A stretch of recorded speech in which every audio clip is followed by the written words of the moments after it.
Just a few film nerds breaking out of a rut, drooling over cinema that's hard and uncut. Stick us in your ear, thrill to this month's picks, and come and listen in. We're measuring flicks. Let's just roll with it. Let's just be spontaneous. I like it. Hello, everyone. Welcome to Measuring Flicks. I'm Karl Hartley. I'm Max Peterson. Yeah, I said that real weird. I keep did. saying them like more and more strangely every time I intro I this cannot show. wait to hear what you sound like by season 2. It's going to be like, I won't even be speaking English anymore. and I'll just be like, I'm Max Peterson and I need a drink. Fucking Karl, the show started so well. All right. Today is our second episode of our series called Nick Flicks. Or is it Nick Picks? I think it's Nick Picks. It's Nick Picks. Vamp. It is Nick Picks. I know that for sure because Okay. it's the play on words for dick pics. Correct. Yes. You show me yours and I'll show you mine. We have some. We have 2 series coming up for our birthday months, which have the word flicks in them. I think it's Karl's Flick Picks. I think you're right. So I confused myself. It's okay. Anywho, so we are doing. It's the second week of Nicolas Cage Appreciation Year. So let's get into the Cage. Let's with get into Nicolas Cage. Okay, we are doing 1994's Kiss. 5, isn't it? 94 on the back of my DVD case. Oh, IMDb, you liar. IMDb it, because I'm looking at the DVD case right now. Oh, wait, 1994 20th Century Fox, 1995 color. You are correct, sir. Nice. This film was released in 1995, but the copyright is 94. The copyright is 94. Fair enough. So, 1995's Kiss of Death, directed by Barbet Schroeder. Now, It's a remake of like a 1940s. 41. Yeah.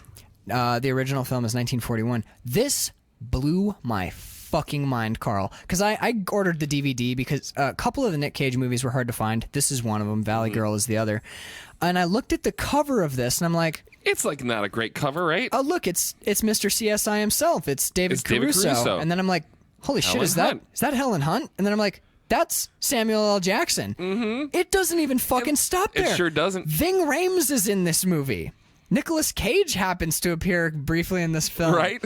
And maybe the most unsung actor in this film, Stanley Tucci. He's so fucking good in this. I love any scene with him eating something or about to eat something. Dude, him and his dogs. Him Yep. and them hot dogs. Holy shit. Before we get into the movie. Yes. Weird. This was my pick, so you know I like it. Oh my god! And spoilers. I fucking love this movie. Awesome. Okay, so let's do a little bit of housekeeping. We're gonna try and make this month the month where we tell everybody repeatedly what the show is, in case anyone's using this as their jumping on point. Since we're gaining a little bit of steam, we have 50 subscribers right now. I love that. So, Measuring Flicks is a deep dive film appreciation film. You know what? That's right. Film It is appreciation conversation. Conversation. Yep. It's an ongoing conversation between Karl and I, where we once a week sit down and watch a movie on a theme. Each month has its own theme. What we're going to do is quarterly, we're going to take all the movies that we've done in that quarter and fucking throw them into Thunderdome. 2 movies enter, 1 movie leaves. And we figure out which movie is the winner for the quarter. And at the end of the year, boom, 4-way fucking shootout, baby. It's going to be awesome. And actually, at the conclusion of this month, we have to do our first. We do. I'm so excited for it, dude. Yes. Okay. 4.5 hour shootout episode. Or it's going to be like 22 minutes. seconds Yeah. where we're like, so the searchers So are like, yeah, searchers, all right, searchers. that's the episode. But I've got plans for that episode. I mean, we might have to do some film stuff because I'm gonna make charts and graphs. I love it. And all Oh kinds my of god. shit. No, I'm stoked. Okay, so that's what Measuring Flicks is. We're literally measuring films against each other, and also just appreciating them in a weird way. One of the hallmarks of our show so far has been films that you might not have seen, films that you might not want to see. No, I'm just kidding. But like the more obscure stuff, the indie stuff that flew under the radar, and strange stuff, kind of like the movie we're watching today. I don't understand how I'd never heard of this movie. Of Kiss of Death, yeah. It's incredible. So that's what Measuring Flicks is. I did want to do a Patreon thing as well. Oh, yes. Right. Shout out to Patreon. So over on patreon.com/Max Peterson, we are doing a Patreon. If you don't know what Patreon is, it's basically a way for people to support the artists that they like in making their art. It's a platform where you pledge a certain amount of money every month, or the way that I've set mine up is per release of paid thing. So if I don't do work for 7 months, you don't pay for stuff. So over there, what we're doing is Patreon-only episodes, which feature films that that might not fit in our regular scheduled programming or might be a bit too controversial or too extreme for the regular programming. We're also doing sequels, and we're doing remakes over there. Some of the stuff we have planned for the future is we're going to do all the Lethal Weapon movies, all the Die Hard movies. We might do all the Rocky movies. If Oh, God, I hope so. Yeah, you're from over in that neck of the woods. Oh, yeah, man. So this, let's see, it's going to be May when people hear this. So there's a good chance that we have our first series up right now, which is the I Spit on Your Grave series of films. So I'm just going to read you the back of the I Spit on Your Grave DVD because it's my fucking favorite description of a film ever. I Spit on Your Grave has been condemned by many as vile, depraved, and degenerate filmmaking. Others hailed it as misunderstood, superb cinema, and the ultimate feminist movie. Now, more than 30 years later, we experience one of the most hated, debated, and divisive movies of all time. As of this recording, we have watched the 2 remakes. Mm-hmm. We're going to watch the other 2. There's a third one, and we're going to watch the 1978 original. I kind of agree with that. That blurb is pretty accurate as far as yeah, and there since we are talking in the future, there's a good chance that we are currently working on our second Patreon series, which is all 4 of the films of Guillermo del Toro. Yes. So anyway, you can head on over there, check all that stuff out, and my page is well structured and well thought out, so it will explain itself better than I just explained it. But fuck all that. Let's talk about Nic Cage. Can we? Holy shit. Karl, he's 50 pounds heavier than I've ever seen him, and it's pure muscle. Yeah, he is caught. I mean, he's a dump truck. He is just. How did he get so big? I don't know. His face is even big. I mean, he's thick. I noticed that his like neck and jaw is so muscular that it like pushes his ears out. Mm-hmm. He's fucking huge in this movie. This was my first introduction to Nicolas Cage and Samuel L. Jackson as actors. This was your first Samuel L. Jackson? Yes, my first Samuel L. Jackson movie, yeah. When I was... So 95 is the year I graduated. And I was a late bloomer to a lot of like what many people would consider to be like the movies that everyone saw. Right. Like... my introduction to Samuel L. Jackson was Pulp Fiction. Okay, I think a lot of people came to him through that or Die Hard with a Vengeance. Exactly. Yep. So this was and David Caruso too. So pretty much young as shit. He's really young, and he's my least favorite part about the movie, but I'll get into that later. And it's for very like superficial reasons. Nothing against like his acting. He does fantastic. I don't like people with red hair. He's a daywalker, and no. But this movie was a standout for me because I watched this the same summer that I watched In the Mouth of Madness. Oh, okay. And I watched this with my best friend from Big Rapids as well. He sort of like directed me towards it, and we watched it together. So a lot of the movies that I picked for our first season of movies come from a very like personal sort of, not only do I remember the movie and enjoying it, but like it's kind of like origin. It's like origin story. Yeah, exactly. This is where, as a film lover, this is one of the movies. This is where I came from. This is my history of appreciation in movies. And I remember seeing the preview for this movie, and in the preview for this movie, you have Nicolas Cage bench pressing a stripper. Yeah. And he's counting, and he's like at low numbers either. I think he's pushing. Dad, I'm going for 40. Going for 40, right? Watch. Well, he gets to 38 and he calls to his dad. Calls his dad. I'm going for 40. You know what's fucked up about, or not fucked up, but fucked up, but cool about that scene is I don't think they faked that. I think he legitimately bench pressed a woman. Yeah, because I was looking specifically this time. I'm like, is there wire removal or is there not wire? But I think he's actually bench pressing like 108 pounds. She's slim, but still. She's petite, but she's like not. She's fit. Like she's. Right. Yeah, but she's she's staying like fairly rigid, which makes it easier to lift someone, and she's pretty small, right? But still, he does a lot of reps on screen. I know they cut, so he maybe right, took but a break, he's but doing still. several in a row in the same shot. Jesus, and he's effortlessly. And it's not even when you do bench press on a bench, your elbows can go below flat. There's actually something called a floor press, which is actually what he's doing, where you lay on the floor, so your elbows can't go lower than flat, so you can't bounce. It's so harder he's like to straight do. pressing this. He's woman. legit strong in this movie.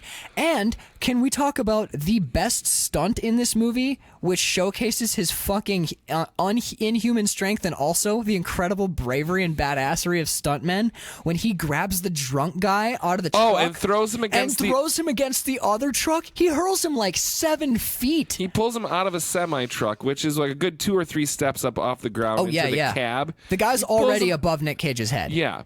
And he Superman throws this dude against another truck. Oh my God! The guy hits the wheel of the other truck and bounces off it and lands on the ground. And there's like blood on his head. And I swear to God, watching that movie, I'm like, I think that's real blood. I think that's real blood. I think that stuntman got fucked up because there's no way they faked that. I'm like, I thought it was a dummy for a second, but then he kicks him. They don't cut away. He kicks him and the guy curls up. I'm like, Jesus Christ. Yep. They just threw a stuntman like 8 feet into a wheel onto the ground. Yep. From like a height of like 8 feet in the air. It was awesome. That was a great stunt. As a high school senior watching this movie and watching it again now, I was like, oh, there's more story. Like this is a thriller. It's like a crime drama and Nicolas Cage being absolutely crazy. Yeah. But the only reason I liked this movie when I was a senior is to like, can we get to the next crazy scene with Nicolas Cage? Show me Nicolas Cage being again? Fucking crazy and he's the best part of this movie. Yeah, oh God, absolutely. Like, there are a lot of great parts. Like, and there's cool story stuff too. I like the plot, and I think. We'll get into it. The plot's a slow burn. It's like your classic sort of. We'll get into it. I think I like all the performances. I don't think there's really a weak performance in the house. But would you mentioned best crime movie since? Would you say that this is the best crime movie since Scorsese's Goodfellas? No, I wouldn't agree with that. Yeah, that's a bit ambitious there, David Denby, New York Magazine. Right. I read that when I finished watching this. I'm like, I like this movie, but it's not. It's not fucking Goodfellas. Who are you? But Nic Cage's. I'm glad you picked this because after last week's The Drive Angry, where I slavered all over it, and you were like, "This movie was bullshit." I was physically upset and angry about Drive Angry.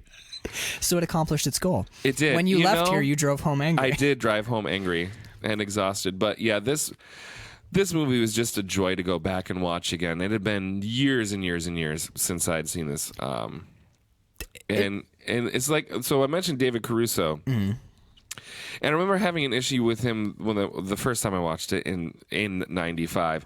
Is he plays a pretty badass character in this? He's a guy that used to work for like the New York part of like the New York mob, essentially. Yeah, this ex-con. I think he was a car thief. Yeah, he was part of like he a boosted car cars, right? Thieving ring, yeah. So he tried to get out of it and go straight, and his buddy sort of gets him in for one last job. Is what we see in this movie is him trying to boost some semi trucks that are full of cars, right? His buddy is such a Michael Rappaport plays the best scumbag white gangster that wants to be a not white gangster. Yeah, he's perfect, and he's a fantastic director in his own right. But director, really, Michael Rappaport, the guy who plays his scumbag cousin.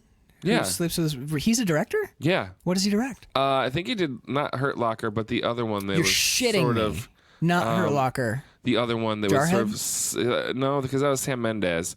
But he did one of those like Middle Eastern like we can look him up at some point. But Lone Survivor kind of thing. But yeah, Michael Rappaport is a director. Really? So. Wow, that's good for him. Good on him wearing a lot of hats. That was his performance in this. And you know what? Got to give credit to the writing. The writing, the dialogue is so great. Yeah, it 90s feels great. like a 1946 noir film at times. The way the dialogue is handled, the score is almost ripped right out of a. Yeah, the score is great. It's that sort of old Los Angeles feel to it, like in the music. Yeah, that not like kind of jazz, like that kind of like bleak. nihilistic crime noir jazz. Not detective jazz, though. Right, not L.A. Story Right, or whatever. Right. We're not LA Confidential. Right. No, it's not like. It's like the Diet Coke version of that. Yeah. Right? But it's not Muzak either. It's a good soundtrack. But people kept reviewing that. I read a couple of things online, and everyone calls this a film noir, and it's not. No. It really is not. Because I have a real soft spot for noir, and noir is a really specific genre. It originated, I don't know if you can tell this by the literal French word that it is. It's taken from French filmmaking style. I must be thinking about somebody that is not Michael Rappaport. Oh, he's not a director? Well, No. then fuck this guy. No, I'm kidding. Screw him with his fat head. When you said The Hurt Locker, I'm like, I would never in a million years have guessed that Chode directed the fucking Hurt Locker. No, he directed like an episode of Boston Legal and like something else. Was it a great episode of Boston Legal that took place in Iraq? I think so. Yeah, okay. Well, I mean, good on him then. Well done. Never mind, Michael Rappaport. Your Iraq War Boston Legal episode was just killer. So good. Just stunning. But shit, what was I saying? I don't remember. It doesn't really matter. Moving on. I wrote down my first two notes for this film. I was expecting, because I just watched Drive Angry. Mm-hmm. I just watched a Nicolas Cage movie that wasn't his amazing. strongest performance. Yeah, so I wrote down, my two notes weren't even like performance, blah, blah. I wrote down 90s films aren't dated anymore because this is fashion now. When we first see Helen Hunt, my thought went, mom jeans. She is in mom jeans and a t-shirt, but I was like, I was about to critique it in my head, and then I thought back to like the last 10 pop music videos I've seen, and I'm like, oh wait, everybody wears those Everyone's now. wearing Guess jeans. That again. is what people wear today in 2018. So I'm like, oh cool, this movie's not dated. Yep. And at no point in this film was I like, yeah, those are some costumes. I'm like, yeah, all of this looks right to me. Even Nicolas Cage is like weird. I'm like, look, it's The Situation, but with a goatee.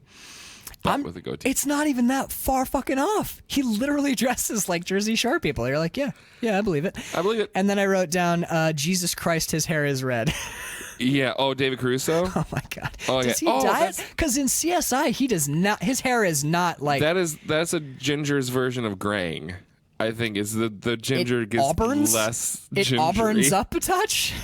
Because I'm telling you, man, it looks like a fire on his head. It is. It's a fire.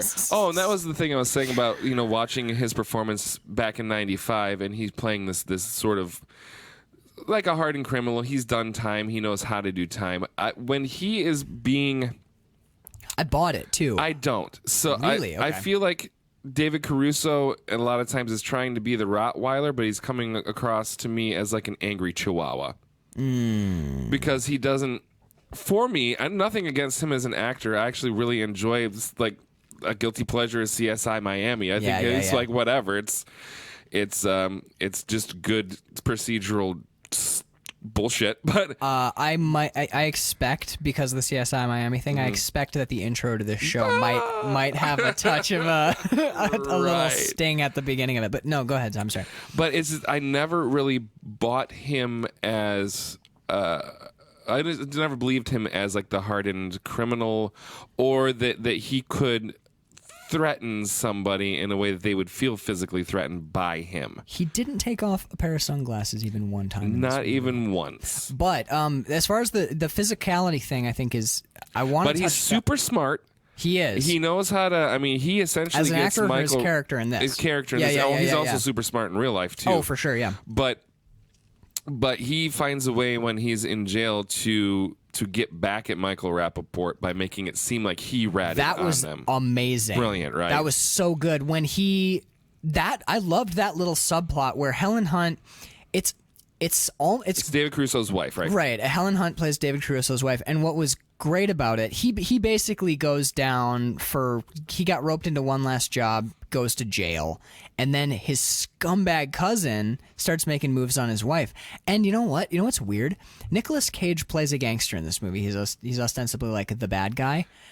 I liked him throughout because even though his character's like a impulsive baby, he is the muscle, and he's an impulsive baby, but he doesn't. He has a moral compass. Yes. It's fucked up, but he's always true to it. Yep. And he acts consistently. I wrote down a couple of times. I have a fair number of notes, but I know Nicolas Cage's mourning for his father in this movie is the most amazing thing I've ever seen on film. which bit. When with you you, go but which you go bit? back into the strip club and he's dancing all okay. awkwardly and crying, and he pushes somebody who's like, "Fuck up, my father just died," And he busts a bottle on his head and then jams his head. He punches him and then slams his head off the bar and then goes back to like that weird headbang. The weird headbang. He's like that he's doing. pogoing. Yeah. He's pogoing and headbanging. But that's how like he's dealing with the loss of his father as this character. I'm like, that is the most brilliant thing I've ever seen. Okay. All right. Let's just fuck everything else. Let's talk about Nicolas Cage's performance, because I wrote down several times while I was watching this movie, because I just seen Drive Angry. We're going to watch another movie this month, Raising Arizona, which I believe is his pinnacle performance. But I've seen a lot of Nicolas Cage films, and he's always fun to watch. And oftentimes he's a good actor. But in this movie, I genuinely believe this is a great performance. Yeah. He is... It snuck up on me on this particular viewing. I did not expect this at fucking all. Like, he's Junior, whatever the heck. That's who he is. He's Little Junior. Little Junior. He becomes that person, that character. Yeah, yeah. It's not Nicolas Cage doing a character. No, not at all. He's an actor playing. When you watch Nicolas Cage movies, sometimes he will step out to become Nicolas Cage for a moment, because, and he'll like Nic Cage it up. He's 100% in character 100% of the time in this movie, and his characterizations are stunningly good. This performance is... Karl, thank you so You're welcome. fucking much. My pleasure. What made Drive Angry great was that Nic Cage phoned that whole movie in from start to finish. This movie, he's not trying, because you're not seeing him try, but a lot of work went into this. Yeah. This is a great performance. One of my favorite, when you said the mourning the death of his father, the pogo thing, that dance, that dance is awesome. But let's talk about the dance. He commits to it. Yes. It's not him being weird Nic Cage. It's this guy is emotionally stunted and doesn't know how to grieve. So this is what he's doing. Yeah. And you can see how pleased he is to have, when that guy's like, like, what are you doing? Or like, and he fucks him up and goes right back to dancing. You can feel and see in his body language, you can hear it in his vocal performance, that he's glad to have a familiar vent for his feelings. He's like, oh, this guy fucked with me. Now I can beat on him. But once that's gone, he's got to go back to just I love that flailing. he is the big dog that loves to be let off the chain. He lives for that. There's that moment when his father is talking about, they discover that Michael Rappaport may be the one that ratted them out on their job, right? Because David Caruso's pulling the strings in jail, and he decides that he's gonna go ahead and sick his son on Michael Rappaport to tie up the loose end. He's like jumping rope by the pool. He's jumping rope by the pool, and the father looks at him and says, "No, we clean up our own messes." And Nicolas Cage makes eye contact with him. He has it like, oh, I get to fuck up a motherfucker now. You can see that he knows what is going. He knows what that look means. When his dad, he's just doing jump rope, and he looks over, and his dad's made eye contact, and he realizes that I get to go do some damage now, and his face changes. It's not like just a big little bit. Like he's not like, oh yeah, now it's Nic Cage time. It's not that. It's so little. It's so subtle, but it's almost like when you're like looking at clouds, and the clouds are nothing, and then all of a sudden it's like a girl with a balloon. Right. It's that subtle and that crystal clear. It's awesome. It's so awesome. Yep. What I didn't write down the dialogue, and I'm kicking myself for it, but when he's sitting down with David Caruso, Jimmy, and after when he comes over, and Jimmy's wearing a wire, and no one knows that at this point, and he's all like freaked out, and he comes over there. It's right after his dad has died. Yes. And he sits down, and he's like, he says something like, like, I heard your wife died. And he goes, yeah. And he goes, my dad just died last week. And you're like, is he trying to bond? He's trying to make a connection. Jimmy? But he's looking around, because he's a gangster. He's not going to like just dive right in. Right. And he goes, there's a moment where his voice almost breaks, and I almost cried, where he goes, what do you think's worse, losing your dad or your wife? And he goes, I don't know. I like David Caruso's Yeah. performance in this, but he goes, I don't know, I guess it's like a personal relationship and stuff like that. It's different from person to person. Different from person to person. And Nic Cage goes, yeah, and Dad, he goes, at the end, he had 5% of his lung function left. And he almost breaks and says, he went hard. Yeah. And oh my God, it almost fucked me up watching it. I almost cried, man. Yeah.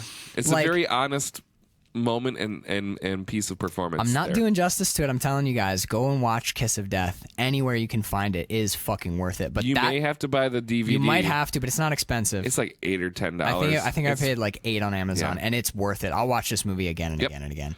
Because there is enough nuance, I think, in the plot. Not just Nic Cage's performance, but it's a solid, like. I couldn't keep up. Yeah. Usually when I watch movies, I'm the copious notes guy. That's what I do for the show, essentially. And I stopped taking notes to just watch. Right. And then by the time I got my pen back down, I'm like, oh shit, there was like 50 little threads I wanted to note. Yeah. This movie is like watch it 3 times, and I swear to you guys, you will never get bored with this movie. Because it's not all like subtle Nic Cage performance. It's fun as fuck. Oh, he throws a guy out of... He is the Nic Cage you would want and expect him to be. He's just not playing Nic Cage in this movie. He's playing Little Junior. Right. And you know what? There's a Little Junior... Part of Little Junior's character that I love is the discrepancy between the physical violence and the like line deliveries. My favorite moment is when he shoots Ving Rhames in the head, because he's like, they pull up to Ving Rhames' car. He has Jimmy go to the driver's side to the talk passenger to him. side. Or passenger side, sorry, yes. He's like, he goes, go and tell him, ask him if he wants a Rolls. Because basically, Jimmy and Nick are selling stolen cars and Ving Rhames is buying them. He's also buying guns from them. We find out later that Ving Rhames is a Fed. So that complicates the whole plot. But we don't talk about plot. We just talk about the film. So, I don't know why I'm doing that. So he's like, Jimmy, go and ask him if he wants to buy a Rolls. Tell him it's red. And Ving Rhames has said that red is his unlucky color. Right. Which makes what happens in the rest of the scene so fucking awesome. Because you know what he's doing? He's doing that mafia send a message thing. Yep, send a messing, but he's not letting any time pass between the message and the delivery of the end. What happens, Yeah. right? So Jimmy walks up and he leans down. He goes, hey, how's it going? What are you doing? And Ving Rhames is like, what the fuck you doing here? And he's like, I just wanted to know if you... And then blam! Blood and shit all over Jimmy. Yep. And we cut to the reverse, and Nic Cage is just standing with a handgun through the window. He just shot Ving Rhames in the back of the head. And he used Jimmy as a distraction on the passenger side so he could sneak over and fucking waste this dude. He left his headlights on bright, too, so Ving Rhames couldn't see him approach. Coming. It's such a brutal and surprising scene. And what we've seen of Little Junior in the past is this like, I'm beating you to death. I'm punching on you. Yep. I'm so big and strong and angry. And in this, after he shoots him in the back of the head and starts walking, Jimmy is like, what did you do? Yeah, he's what did freaking you do? out. Yeah. And rather than be like, I did what I had to, rather than what you would expect. Nic Caging it, he goes, what did I do? You mess with the bull, you get the horns. That's what I did. It's it's flat, but it's not like bad acting Not flat. bad acting. It's just... He's like, I did what I had to do. You mess with the bull, you get the horns. It's Next thing. so fucking awesome. The way he delivers that line, and the way that once the violence is done, he's good. He's good. And the way that the rest of that scene plays out is he drops Jimmy off at the strip club. The drive home, though, you got to hit that detail on the drive home with the metal. That's he doesn't like the taste of metal in his mouth. That's the best fucking line in the movie. Yeah. They're driving. Yeah. And David Caruso is covered in blood. He's soaked in Ving Rhames' brains and like shaking. And they're just driving, and Nic Cage goes, I can't stand the taste of metal in my mouth. It makes me gag. I got to use, plastic silverware and stuff. That's it. That's it. And then they roll up to the club. Yeah, and he drops Jimmy off, who's still covered in Ving Rhames' blood. And Nic Cage looks at Jimmy and says, maybe we should get together sometime. I don't know, maybe like hang out, talk about life and shit. And then drives away. He says, he says he gives him like an order because at this point he's kind of like his crime the boss. Yeah. So he goes, tomorrow, fuck the cars, just come by the club. I feel like you and me should have a conversation about life and shit. But before that, he says, I never. It's weird because he's like a child. Yeah, he really is. When Jimmy gets out of the car at first, Lil Jr. he seems so childlike because he says, I never told nobody about the metal before. And it's crazy what Nic Cage manages to do in like 30 seconds in that scene. He goes from like childlike to like crime boss, where he's like, tomorrow just fuck the cars, and you're like, okay, he's a crime boss, and then he turns into like weird, somewhat vulnerable. It's like he's looking for a real friend, but doesn't want to be vulnerable, but then is vulnerable. It's nuts because how he's good it is. Yeah, there's so many layers happening in this performance, and I confess, I thought that Raising Arizona was like a weird fluke. Right. Oh yeah, it's easy to think that. I'd seen lots of like I feel like that with the Coen brothers. Ghostbusters. Oh, that Raising Arizona is a fluke. Ooh, we're gonna get into this. That's gonna get meaty end later, of the month. isn't it? Yeah. End of the month. But yeah. So like, I didn't know that he was capable of this. I mean, I knew because I'd seen Raising Arizona, but seeing this just cemented it. This is truly layered and nuanced acting, and I'm like, what in the fuck? Nick, well, have you seen not Moonlighting, but Moonstruck with Cher and Nicolas Cage? No. Yeah, watch that. Okay. If you want to, we'll save that for season 2's Nicolas Cage months. Yeah, we're gonna do this forever. Just Nic Cage, just all Nic Cage every time. Oh my god. If you are a Patreon subscriber and you've heard season 0, particularly our Bronson episode, which is really just one of the best we ever did. It's our first one, too. Our first one. That Bronson episode is so goddamn good. In the same way, we talk in that episode about how when Tom Hardy put on that much muscle for that role, that his body, that muscle became a character. Nic Cage is not Tom Hardy big in this, but his muscle in this movie, the mass of him in this film, definitely I would call a character because his size, his physical size. I'm used to seeing Nic Cage skinny. He's almost always like stick thin, and he's fucking big in this movie. And it changes that little bit of size. It's like, you know what? He's sporting the goatee too. He's I mean, Trailer Park big. Yeah. He's right? Julian big from like Trailer Park Boys. Like, yeah, he's got that like the shoulders and he's not cut, but he's muscular. He's like bro big. He's like white trash weightlifter, like strongman, more strongman than bodybuilder. Yep. But he's size. He's got size, and it changes the way he walks, and it changes the way that he literally. It's a performance thing. He uses his body. He's aware of how big he is, and he'll angle up on people. Yep. And the way that he moves is surprisingly graceful. He's got swagger when he needs swagger. When he's around people, when he's with his entourage, he like leads with his hips.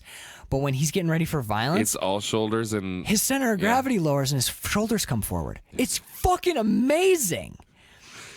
It's so good, Karl. I can't say enough, man. It's just amazing. I'm so tickled that you enjoyed this movie as much as you did.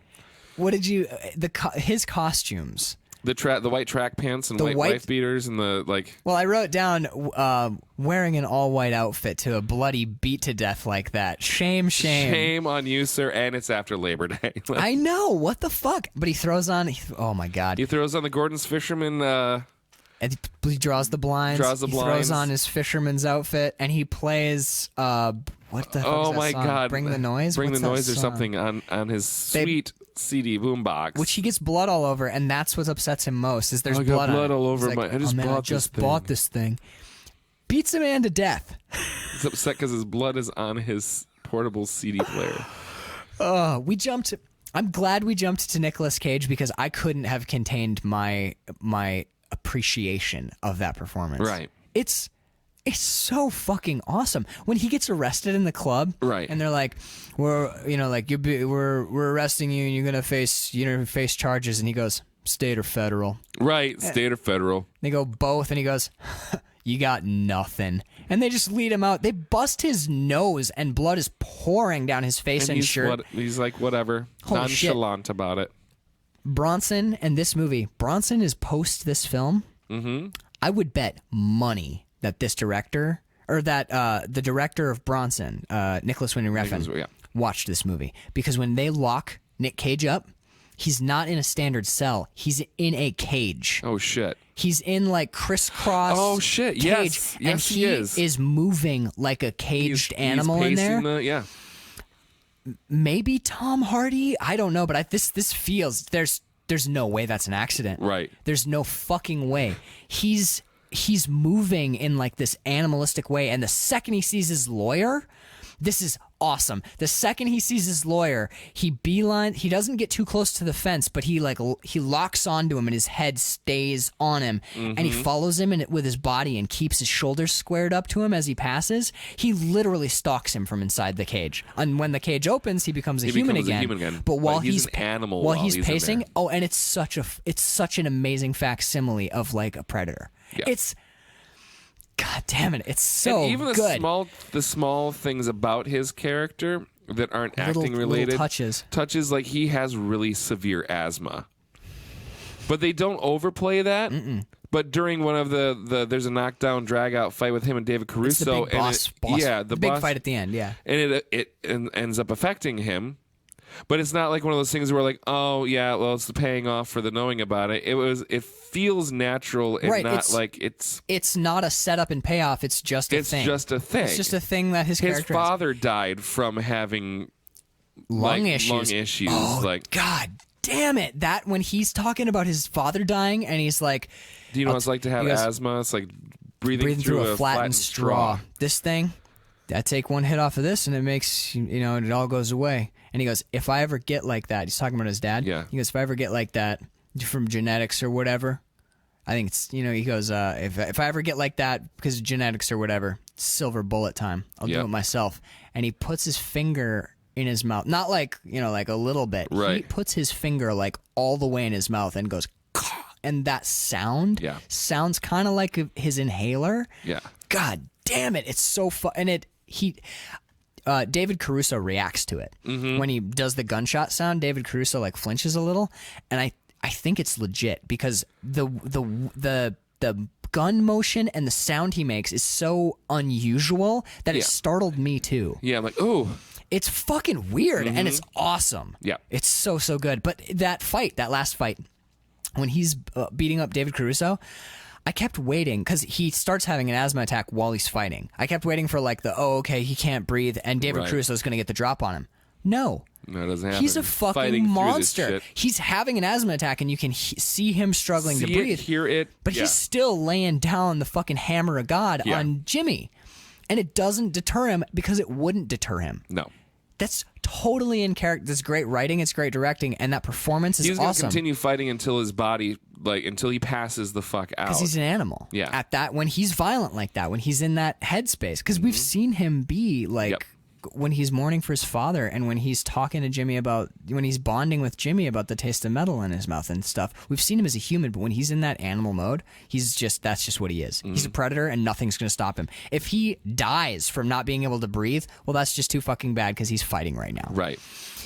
And the other thing I loved is when Jimmy finally does get away from him, he hits his inhaler and he's fine. They don't dwell on it. They don't dwell. They're not like, okay, well, he's having a really bad asthma attack and he's gonna pass out. And Jimmy no, he's like, oh God, finally I get this inhaler. He gets it and he's good to go again and he keeps fighting. Yep. It's what a great little touch of realism. It's God, it's so good. That performance, that little character touch, and the way he handles his inhaler too, is really, really realistic. Sometimes you'll see that the acting inhalers. You can act too much with your inhaler, where you're like shaking it like crazy. Like shake it a bunch, and then you bring it up to your mouth, and you're like, and you breathe it out. It's like the equivalent of like to be or not to be, but with an inhaler, and he. he doesn't.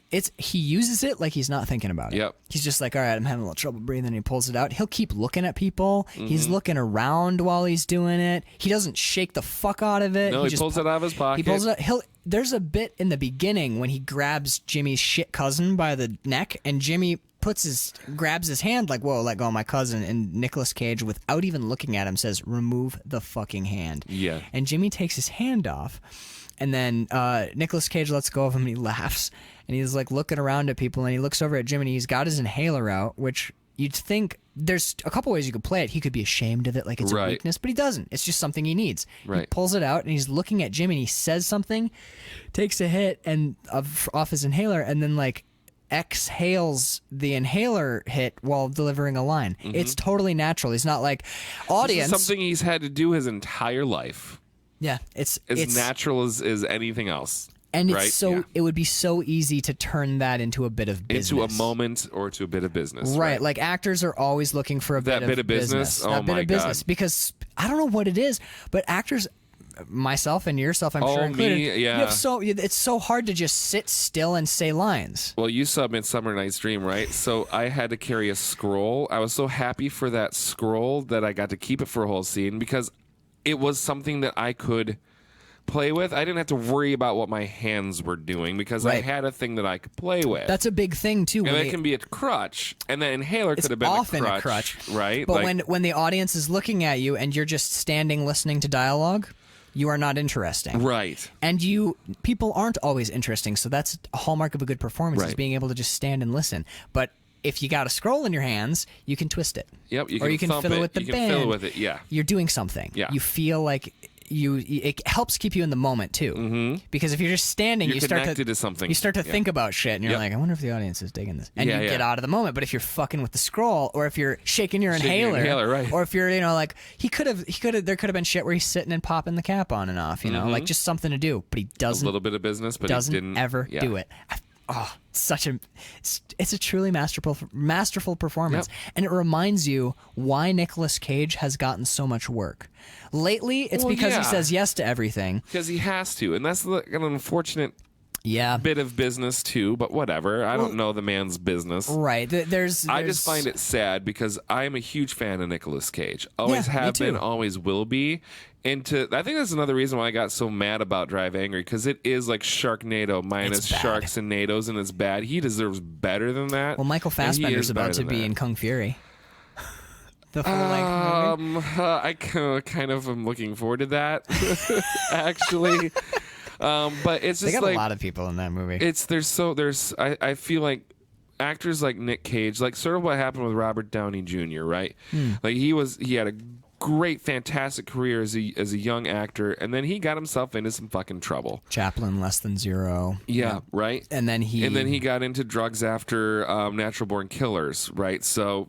And then he was like blacklisted by Hollywood for a long time. Notoriously impossible to work with. Yeah, for over a decade. And then through like the Marvel Cinematic Universe. Kiss Kiss Bang Bang. Kiss Kiss Bang Bang. Thank you. With Val Kilmer. That is that's an amazing we should be watching movie. that one for his like. That was his comeback. That was his 2005. comeback, and without Kiss Kiss Bang Bang, Black. I don't think I bring up the Marvel Cinematic he doesn't Universe. get Iron Man. He lives there. John Favreau does not see him No in Kiss fucking Kiss way. Bang Bang, because I think John Favreau had some sort of producer credit or on something, or knew. Like they're not maybe directly connected to, but there's some connection there. Well, and that movie is really underappreciated. You don't hear about it a lot. It's kind of like Lucky Number 11 and shit like that. Like there's a lot of really interesting movies, which is another fucking awesome movie. Yeah, people when I mention Lucky Number 11, and occasionally you meet people who are like, I think I saw it, I don't know, but then you'll meet people like film people, right? And they're like, that movie's fucking awesome, right? Yeah. And then the same thing with Kiss, weird sort of Romeo and Juliet story. People all the time are like, Kiss Kiss Bang Bang. I didn't see that. When did he do that? And I'm like, I literally think that might be one of his 3 best films. Like Chaplin is Chaplin is something. Chaplin is Chaplin. Chaplin is its own thing. It's almost like Citizen Kane, where you can't consider touch it really. Yeah. So if you take that out of the equation, Iron Man is amazing, and that's silly. It almost sounds silly to say about a superhero movie, but him, his Tony Stark is perfect. Yeah, that performance, perfect. His Tony Stark is perfect, but him and Kiss Kiss Bang Bang. That's my favorite Robert Downey Jr. movie, period. I love Sherlock Holmes. I think those movies are great. They're I fun. love a good Guy Ritchie movie. Yeah. I like all the Iron Man movies, but there is The Soloist with Jamie Foxx. I thought that movie made me cry. That movie's amazing, but it's not Kiss Kiss Bang Bang. That movie's so I'm ready for goddamn Nic Cage to have his Kiss Kiss Bang Bang. I mean, like I feel like he's been paying the devil his due long enough. Well, it's the IRS. I understand that. Yeah. But that doesn't mean you have to keep making Wicker Man and you keep making Witcher, whatever the fuck. And The Drive Witcher. Angry and He does a lot of low budget indies. He did Safe. Ghost Rider was like Trespass. almost like he did 2 of those. And that was, You know what I think his Kiss Kiss Bang Bang should have been? Or his Iron Man. Yeah, it would be more his Iron Man, but I think it's the movie where he's shown and could have ridden the wave. Maybe Hollywood wouldn't let him, but did you saw Kick-Ass? Oh, yes. He played the Batman role. We'd seen so much like goofy Nic Cage and then Kick-Ass. He's so I good. always forget about that He's because so he's good so in good that movie. Yeah. That movie's not like what we picked Nic Cage partially because of his bad reputation. He's fun to talk about because a lot of the times his performances are over the top. Matchstick Men, one of my favorite movies. That performance is off It's the way wall. over the top. But Love it too. But seriously, in Kick-Ass, that's like, I'm not gonna say that's as good as his performance here, but that's great Nic Cage. That's like truly good acting. And that could have very well been his. It should have been. It should have been because he's capable of. I mean, fuck, dude. We keep mentioning it, and we'll get to it at the end of the month. But when you watch Raising Arizona, when you watch this movie, Nic Cage is he's like a Robert Downey Jr. But I guess in like a Eugene O'Neill's dad kind of way. That's such an obscure reference. That is. Thank you. I don't think people are gonna get it. I'm gonna have to look it up. He's blunting. Eugene O'Neill's dad was an actor who got with a traveling production of a play, and he was a very talented actor, but it's pretty universally accepted that he stayed with that production so long and he played one role for like a decade, and it blunted his talents because he only had that in his repertoire. So later he was like, this is, this, I'm better than this. I need to spread my wings. He didn't have it in him anymore. He'd lost that ability because he'd blunted his talent with this same role over and over. I'm almost worried that in a way that's the Nic Cage that we're getting, because he's playing again and again. He's playing these big, weird. People are letting him do whatever he wants. He's not working on his craft. He's paying his bills, and he's taking shit. Was Face Off like the beginning of the end of him? Like that was the tipping point because he was like just Nic Cage crazy at that point, or I don't know. I mean, that's a whole other conversation. But like Face Off, okay, Face Off is a guilty pleasure movie. Yeah, I know. You like it too, right? Well, I'm a John Woo fan, so of course. Come on, who doesn't fucking love Face Off? Is John Travolta acting like Nic Cage and Nic Cage acting like John Travolta? I mean, who doesn't want? And you know what? They don't do a bad job. They do a real good job. They do great actually. impressions of each other. It's great. Fantastic. But yes, that movie is very weird. It's the start of like the weirdness. I think like the low point, which is weird. Okay, there's bad movies and then there's bad good movies. Right. And Wicker Man. Yeah. Wicker Man is like the low. That's like the nadir of. Fair enough. Yeah. Of Nicolas Cage's career, I think. But have you ever? I mean, Netflix has like 15 Nic Cage movies on there. Have you ever spun one of the ones you've never heard of? Not really, no.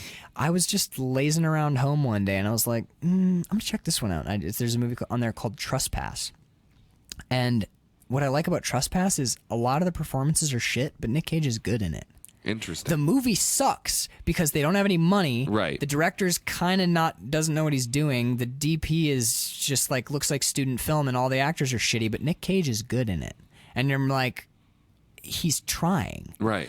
Like, there are movies. He's not trying in Drive Angry. There are movies like Drive Angry where there's just nothing you can do because, and but tell me, as an actor, if someone was like, hey, do you want to play like a guy from hell and all the dialogue's pretty shit and like it's going to be like way over the top, that sounds. I'd do it. You do it. It sounds fun. But like movies like Trespass, there's another one.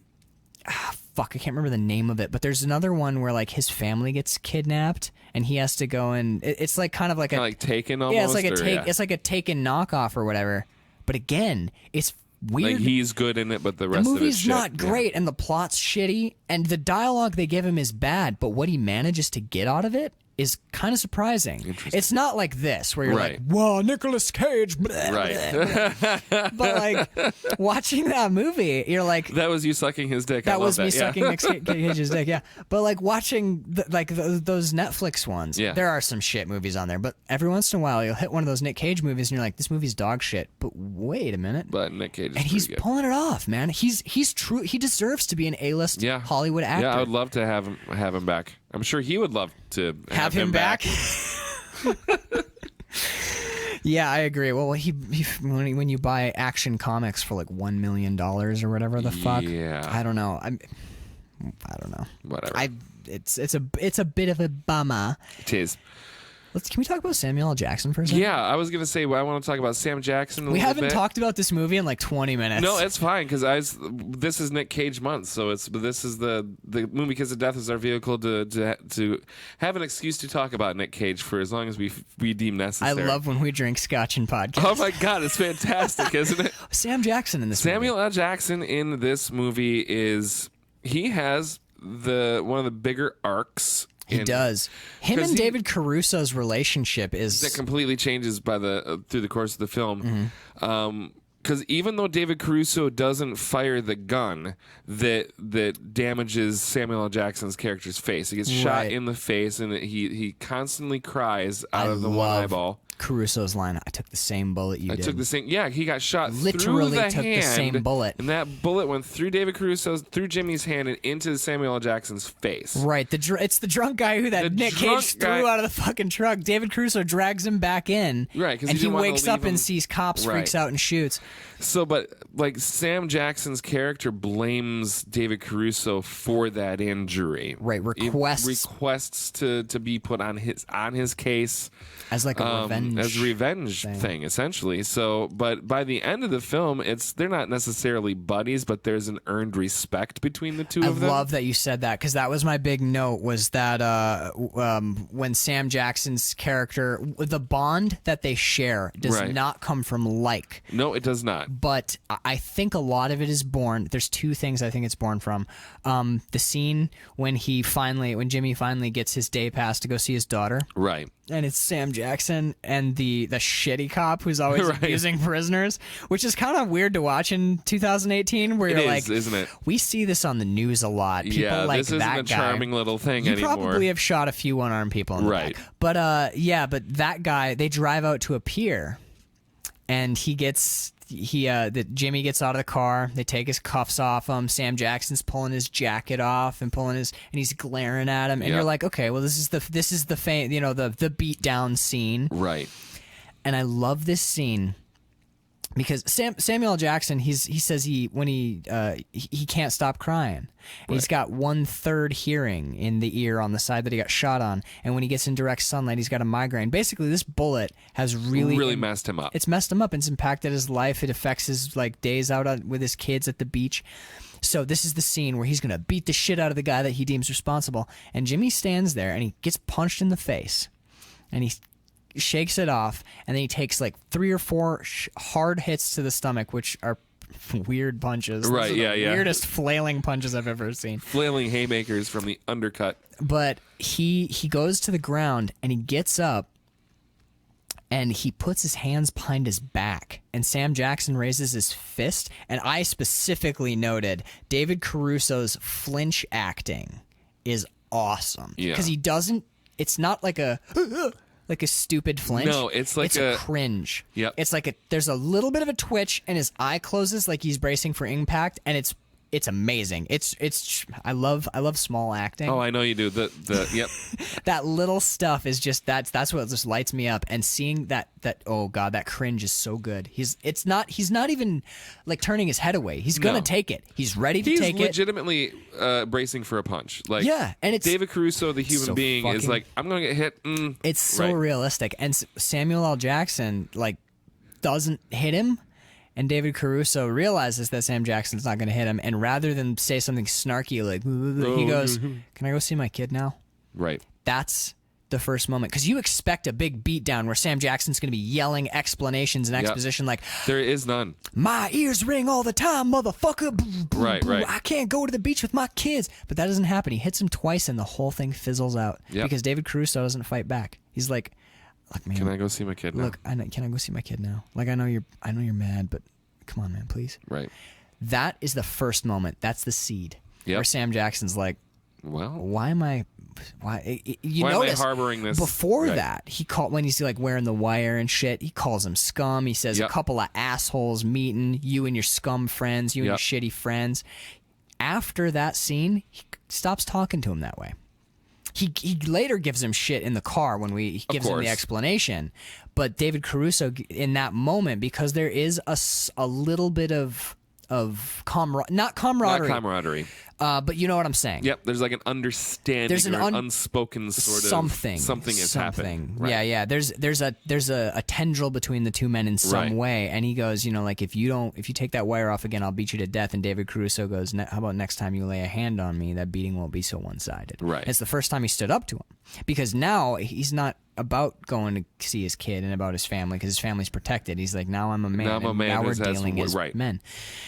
The second moment is when Jesus, this is gonna make me cry. When Jimmy walks out to the lake and his daughter's sitting on one side of a teeter-totter, and there's 2 armed guards with rifles, and the district attorney is just standing and ignoring her, and there's 3 people and no one is acknowledging his kid, and Sam Jackson's nearby. And Jimmy walks down, and he walks past the DA, and he says, "You couldn't have played with her for 1 second. Oh, God damn you!" And then he goes and he pushes the teeter-totter with his hand, and he goes, "Oh, up in the air, baby, hold on!" And he starts playing with his kid. Yeah. And Sam Jackson comes down, and you get the idea, you get the sense based on his line delivery, because you can. As good as Nic Cage is in this, Sam Jackson has some really fucking awesome moments, acting moments too. When he comes down and he's got his David Caruso's wife dies while he's in the joint, but he basically marries the babysitter. He marries the babysitter. Yeah, this is so weird. Touch weird. That's the only really weird part. He's like, he married the 15-year-old babysitter. He married the babysitter, but she's studying for a child psychology exam. Yeah. And Sam Jackson comes down, and you can see it in his face. He was coming down with those to be like, "Here's your wife's test," or whatever. But seeing that you couldn't have played with her for just 1 second, and going to play and just fucking ignoring everything to play with his kid. His kid matters. And earlier, he remembers that beatdown. Can I go see my kid? And when he comes down, Sam Jackson is a different guy than when we've he ever comes seen. down. It's such an amazing arc. Right there. Yeah. You can see it in those line delivery. There's like there's a stilted joviality that then it becomes it fades real. away. Yeah, he has this stilted joviality where he's like, "I got your wife's tests here. Think we can monitor to make sure she's not cheating?" He's trying to be like off the cuff. Yeah. And David Caruso's just like, "What are you fucking talking about? She's not going to take it. Those guys have machine guns. Yes. The DA is standing 10 feet away. I'm here to play with my kid. Well, it's not even I'm here to play with my kid. He's like, "Look, my wife's not taking tests. We're guarded by men with machine guns. Things are fucked up, Sam Jackson." And look I'm trying to help you, and what are you guys doing for me, dick? That's what you're doing for me. And that's when Sam Jackson's fucking awesome performance shifts again.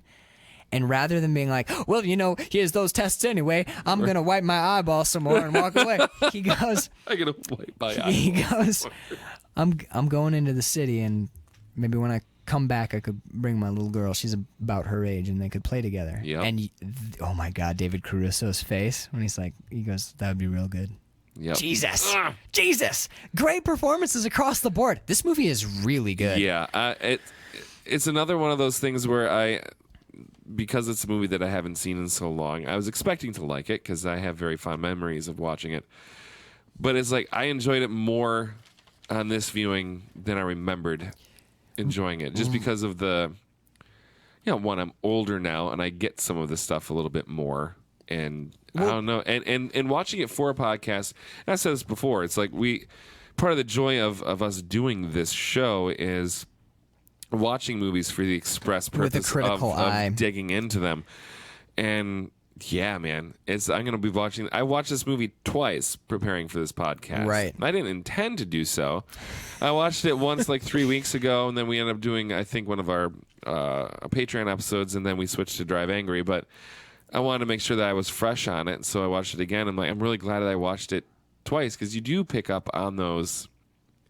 There's a minutia. There's acting moments, and there's plot things. When you're happen watching that, talk about it, you're not just entertained, you're absorbed by the film, because you look more closely. It's like if you were walking through a museum to look at all the pretty colors, or whether you stop and look at a painting. Right. That's what because it's hard to watch movies now because we just oh my god, I can't not. Well, and also we watch so many because we're doing 4 a month for the regular series, show. and we're trying to watch like about 4 a month for the Patreon too. So we're watching like 8 movies with critical eye, but I am still managing to squeeze a couple in. I watched one on Netflix the other day called Super Dark Times.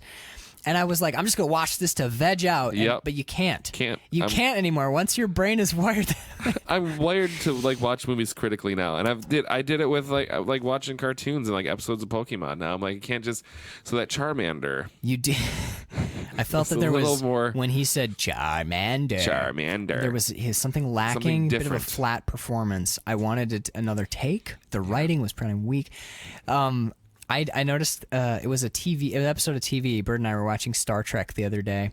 Next Generation. Mm-hmm. We're working our way through it. It's fucking killer. I love TNG. And I reached for my pen. We were sitting there. It's like some episode where Data makes another android like himself, and it's his child. And I was like, the fucking social implications of this episode are amazing. You reach for your pen. I tuck my pen. Anytime I'm sitting, because I never know where, I don't always have pockets, I tuck it in my collar, like up by my neck, so that I can just reach and grab it. And I reached for my pen, and I was like, where's my fucking pen? And I looked down to see if it was on my notebook, and I'm like, no, there's it's no notebook. 11 o'clock, I'm just watching TV with my wife. Like, what? What shit? True story. This is this is not Nicolas Cage's only movie about car thieves. Gone in 60 Gone Seconds. in 60 Seconds, which is a remake of a 1960s movie. Yeah, Gone in 60 he does Seconds. a lot of remakes about car thieves. About car boosters. When they were ripping off cars, I was like, David Caruso has a line where he's like laying down with the babysitter, which is so weird. But he was laying down with the babysitter, and he's like, I like stealing. That's a great speech, by the way, when he's talking about how he likes stealing cars. He doesn't like being alive. a criminal, right. But you get such a sense of his background, right? Where like he always felt like shit and he never felt like anything, and stealing cars made him feel good. It made him feel good about himself, but he realized something he was really good at. Yeah, and he realizes that it's all hollow because he's like, it didn't mean anything because when I got caught and when you go inside and do time, that's real. And you're like, oh shit. It's a great speech, but one of the aspects of it is like, there wasn't a model of car that I couldn't jimmy wire and get on the road in 90 seconds. I'm like, Nic Cage can do it in 60. Immediately, my first thought. Yep. And then like, because I loved this movie, but for like 10 seconds, I was like, I want to watch Gone in 60 Seconds. Yeah. That's a great movie. Yeah. That's a lot of fun. This was Nicolas Cage's, this was his time. Yep. Was the 90s. Because that's Gone in 60 Seconds, too. It's like 99. If it's 2000, it might be like 2000. It's really early 2000 or late 90s, but like... Yeah, Robert Duvall. I mean, that's an awesome flick. And it's a Jerry Bruckheimer, too, I think. Jerry Bruckheimer does not always knock things out of the park, I must say. That's another I know episode. He's your favorite director, right? Excuse me? Is he? No? Oh, my God. That's a fist fight right there. Who's your favorite director? Can you let me punch you once? Who's your favorite director? Steven Spielberg. What? Followed closely by Who did Time Bandits? Who did Time Bandits? Yeah. I'll give you a guess. He was in Monty Python. Is Time Bandits not your favorite movie? Time Bandits is no Butch Cassidy and the Sundance. Who the fuck am I? Somebody Terry I know. Gilliam is my second favorite. Oh, that's what I'm thinking of. Terry Gilliam is your second favorite director, and Time Bandits is Mike Ruteki's favorite movie. Hi, Mike. If you're listening, you're probably not. I do love Time Bandits, Okay, yeah. I used to hang out with this guy and we'd talk movies all the time and he'd always wrap it somehow Wrap it up back to like Time back to Time Bandits. And I'm Bandits. like, what the fuck is your obsession with this movie? He's like, Time Bandits is the best movie ever made. I'm like, I'm going to disagree with you strongly. I'm glad you like it, but what are you talking about? What the fuck? Have you ever seen Kiss of Death, the best crime movie since Scorsese's Goodfellas? What do you think of Helen Hunt in this? She's not in it for She's very long. not in it for very long. I forgot how early she I was stunned. She's Yep. on the cover and she's like top billed in the front she credits. dies in the first 15 minutes of this movie, maybe 20. Her arc is really weird, and I was really impressed by how much Her arc is going from not drinking a Rolling Rock to drinking a Rolling a Rock. whole Rolling Rock. Right. She drinks like that, like 9/10 She of almost that the beer. wrestlers, the Rolling Rock. She could have wrestled. We don't know. We don't know. If we'd been watching her, no, she like drinks like 9/10 of that beer, but she does it in like 10 seconds, like less than. I love how they show that she drank the beer, which is just it's all over her. It's all lips. over her face, and she I'm has like, to like. you're the worst beer drinker I've ever seen. You need a straw. Someone get this girl a straw. But no, she's The vodka, that was heartbreaking for me. when she's drinking up the vodka. Well, when he orders a vodka and then walks away, and she has a glass. Pours more. Well, I think because we don't hear what she orders, but she has the same glass, so you think maybe she ordered some vodka, and then we have a long shot, and it's basically a reverse because some characters are talking about her, and they look across the bar. This is actually this is a really awesome moment because there's a lot of different performances happening. She picks up his vodka and pours it in the glass, and I can't remember his name, but Scumbag is talking to Junior, the big mafia boss, the like mob boss, who's Little Junior's dad. And her husband is doing David Caruso's doing time for them, so they're trying to take care of her. They're taking care of her, right? And he said, the Junior goes, "You giving her 400? You paying her?" And Scumbag goes, "Yeah, 400 a week," but he's not. He's giving her 125 a week, and has roped her into working for him so that he can get in her pants. Yeah, so he can fuck He's her. angling, yeah. So you get this. It's weird how much weird you are horrified by what the mobsters are doing, but you have a weird respect because they're taking care of. They're following their principles, which aren't your principles, but they're following them. Yeah. So he's like, 400 a week, and he goes, "Get her a car too." And they look over, and she pours that vodka into her glass, and when they cut back, Junior looks so sad. Yeah, he looks he very looks sad. heartbroken that she's drinking. Because he would know that she has been on the wagon. She's been on the wagon because Jimmy's part of their old crew. Yep. And they even talk like, "You guys used to party all the time, I'm a fucking scumbag." And she's like, "Yeah, that was not too long ago." But she's sober now, and Jimmy's on the straight and narrow. But now Jimmy's back in, and he's doing time, and she starts slipping too. She starts drinking, and you can see that bothers Junior. Yep. And then when Scumbag comes back over and he's like, "You want some more vodka, baby?" Oh, and he's like leaning into I'm her, like, putting his "I arm wanna-" around her, all and he's like, disgusting. like his face is near her ear, and he's like, "I just want to do nice things for you," and like, I just want to take care of you, baby. just rub it on you a little bit. Like he's being real so gross. like full on creep. Junior sends Little Junior over. He lets he doesn't let the bulldog off the chain, but he lets the little chain out. Yep. And Junior goes over and he goes, "Hey, my dad says to take her home. Yep. Take her to her house." Junior knows what's going on. Oh, he knows. And Nic Cage too. Later on, when he bonds with Jimmy, that's part of it. Yeah. Because he also was like, "That was shitty what your fucking scum cousin did." And part of what I like about that is he's the one who beat his scum cousin to death. Yep. Sure is. Got his blood all over his nice CD player. I have just kind of like little housekeeping notes basically.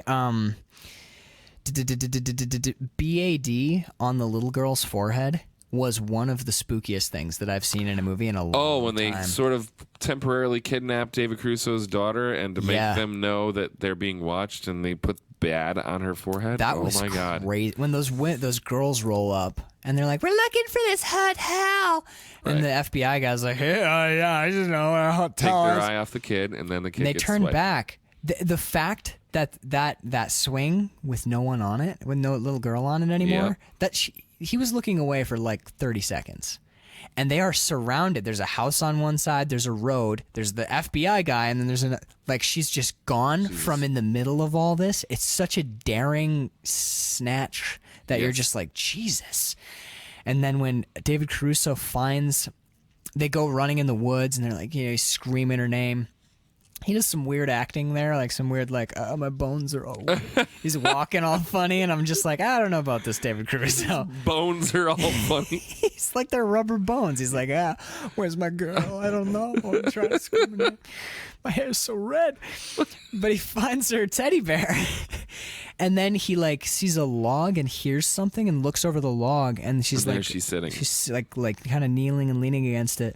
And she's like, I want my mommy, who's dead, which is real rough. And then she turns, and you see in red on her forehead, BAD. The acronym thing is Nic Cage says earlier in the movie, he's like, you know what an acronym is? I love that bit. Oh, he's always trying to find out. You need to find your acronym. And he's like, what about FAB, fucked at birth? No, it's too negative. Dude, he's so good in this fucking movie. But his acronym that for himself is BAD. BAD. It's balls, attitude, direction. And he says basically help you focus your goals and move forward. And that acronym is on that. It looks like blood. It's probably not, but on her forehead. That's a little girl, and somebody wrote that acronym on her forehead and was like, if you wipe that off, I'll kill your dad. Because why wouldn't she? It fucked with me, dude. Like, when she turns, it's spooky. Think about that. No one's around. An adult and a 3 or 4-year-old girl alone in the woods, and he's writing on her forehead. That's fucked up, man. That's spooky as shit. I loved that. That's a great scene. Mm-hmm. That scene is amazing. And then, little note, when they're driving, when the witness protection people, I do this in the mic a lot, by the way, that oh yeah, I've noticed when I listen back, and it drives me fucking nuts.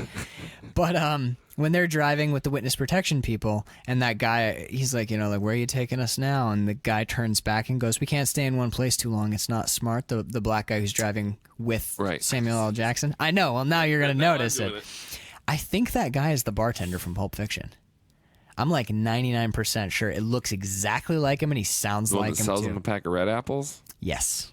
The guy is like, my name's Paul, and this is between y'all. Why you fucking ask me about it then? Right. I think that bartender is that guy. I'll have to look at that. I'm pretty sure. I know. This is take it to the IMDb, and we're not going to do it on air. So, listeners, if you're curious, go find out. You fucking lazy bastards. No, I'm just kidding. We love you. Please, God, give us money. My last note is, I think David Caruso killed a guy in this movie when. David Caruso actually killed a person? I think he killed a fucking stunt double, dude. It's the most brutal thing I've ever seen. When he walks into the bar at the end, when he's going to go confront Nic Cage's character, there's that, he walks in and he's got a gun in his waistband, but there's that first guy who turns and is like, hey, David Caruso flat palms him in under the chin, and that dude's head snaps back. He shoves him with two hands. He goes whack. It looks like he was meaning to push him with both hands at the same time, but that front hand hits under his chin, and that dude's head snaps back and around in such a way, and he hits the ground too. That guy goes he down. He pretty aggressively. I watched it twice. I'm not kidding. I saw it and I was like, Jesus Christ, because I thought David Caruso just killed a person. Well, I thought oh, that was really good. It's one of the most notoriously difficult things to fake is stage violence, because you don't want to hurt your coworkers. But you also want to sell it. You want to sell it. So I'm like, damn, that was good stage violence. And then I went back and watched it, and I'm like, David Caruso just fucked that dude up. That dude. That dude is damaged physically from what David Caruso just did to him. His career in film was over because David Caruso. He's paralyzed. Fucking gingers, man. David Caruso just paralyzed that fucking guy. It's insane how hard that dude's head snaps back. You can see his vertebrae spreading. You're like, Jesus. And then he walks over to Nic Cage, and you're like, Nick, seriously, don't fuck with this guy, man. He just killed an actor to sell a scene. He killed Bob. Bob, the guy from the friendly one at Craft Services who always asks you how your day's going. David Caruso just killed him. It's intense, man. It's super intense. I just like dramatically threw my I know, I notebook saw on the that. Yes, floor. I guess you're done with your notes, sir. Chuck them on the floor.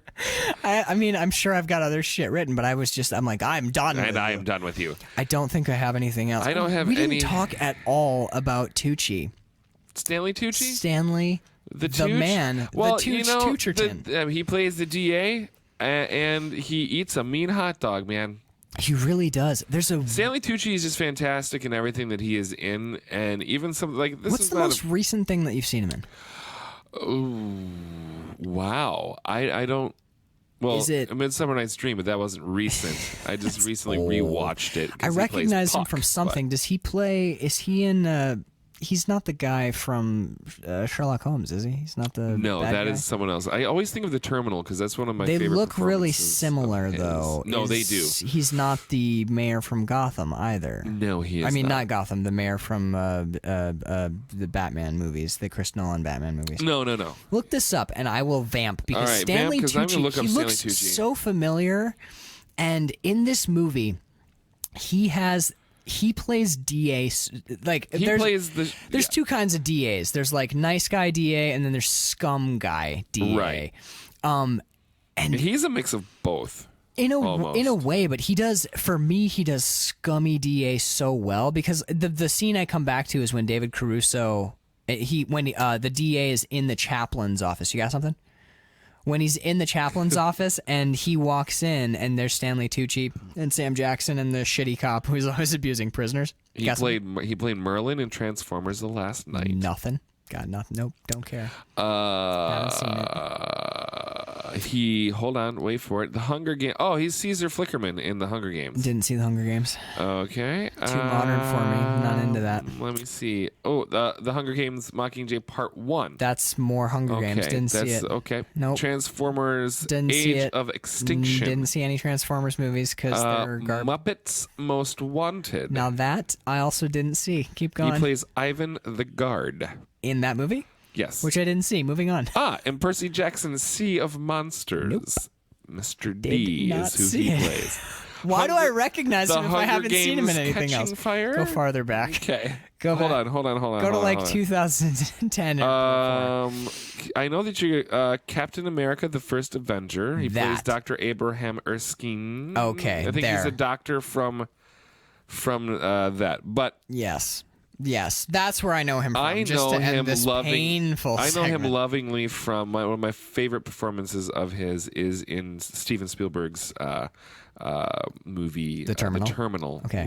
Was it Tom Hanks? Tom Hanks, yeah. But he plays Frank Dixon, who is essentially in charge of the airport. Okay. And he's trying to get Tom Hanks to leave the airport. Okay. But he can't force Tom Hanks to leave the airport, so he's stuck in the situation where I don't want this guy in my airport. I need him to leave. But he just plays the bet. I mean, that's my favorite. He makes that movie. Okay. But he also does things with food in that movie, and I just appreciate his. Him and Brad Pitt and their food. I'll their tell food you. is Dude, amazing. You got it. If you're gonna be one of the greats, you got to eat well. You have to eat well and smoke a damn sexy cigarette. If you can smoke a sexy cigarette and eat well, you can make it in this business. Dude, you're done. My scummy DA moment is when David Caruso asks him if he's a man of honor, and Stanley Tucci throws that away. Yep. So casually, it's just like I think he said sure. Oh, sure. Well, he's like, are you a man of honor? And he goes, yeah, sure. And he's like, well, okay, I'm if I do this for you, if I do this super dangerous, fucking amazingly complicated thing you're asking me to do, will you cut me free once and for all? And Stanley Tucci goes, absolutely. But you don't believe But it you for don't believe a it for a goddamn hot second because It's- he's slimy. It's such a good performance. Everything about this movie is great. I don't have anything else for it. I've reached the end, Yep. but yeah, this movie's awesome. Yeah, I would consider this to be I would consider this a classic of the genre. I would put this The next crime to type genre? crime genre. I would say it would probably be a must watch, and it's because I feel the story is unique enough and the characters are unique enough to be buy the damn DVD, people, and watch the fucking movie. That's quite a review. Jesus. You know what? And Spend the $10, get the DVD. We're not quite there yet. We got 2 weeks more to go. Who knows? Valley Girl might be a masterpiece. I have never seen Valley Girl. Neither have I. Yeah, but I'm excited about it. There's a clip of Nic Cage that pops up online all the time when they're doing like funny Nic Cage things. Oh, right. Or it's weird because I've seen it both in funny Nic Cage and also great Nic Cage performances. It pops up. So it goes in both, lives in both worlds? It does. It lives in both worlds, but there's a line that pops up again and again, and we'll hear it next week, which I think I can't remember exactly, but I think it's like, oh, well, fuck you totally. Oh, yeah. It pops up frequently, and I'm always like, wow, he's so young, and that's the movie that it's from. One. I love it. But dude, I'm not kidding. Like when we do our shootout, there are a couple movies that I'm like, we can just forget that we watched those, right? This one might stand a chance. Yep. Like this is in my shootout pool for sure. Very cool. All right, so I have nothing left to say about this. I literally don't have anything either. I don't even want to do housekeeping. I just want to get out of here, give the people their movie, and be like, enjoy. Next week we'll hit you with some housekeeping and all that stuff. But we loaded you up enough in the. We front loaded you. Yeah, and I'm sorry you had to sit through me fucking not knowing what to say about shit at the beginning of this episode. It's all good. Next week we are gonna be. It'll be week 3 of Nick Picks, and we are doing Valley Girl, which is exactly. It looks like it's exactly what it sounds like. My God, Nic Cage, Deborah Foreman. The review on the front is Roger Ebert, and his review is it's awesome. Roger Ebert said this movie was awesome. Sign me up, man. Yep. Sign me the fuck up. I can't wait. I can't wait either. We're gonna round out our Nic Cage episodes with. You have an outro to come up with. You dick. Shit! I was gonna fucking write this down too. Every single week. Sir. Jesus.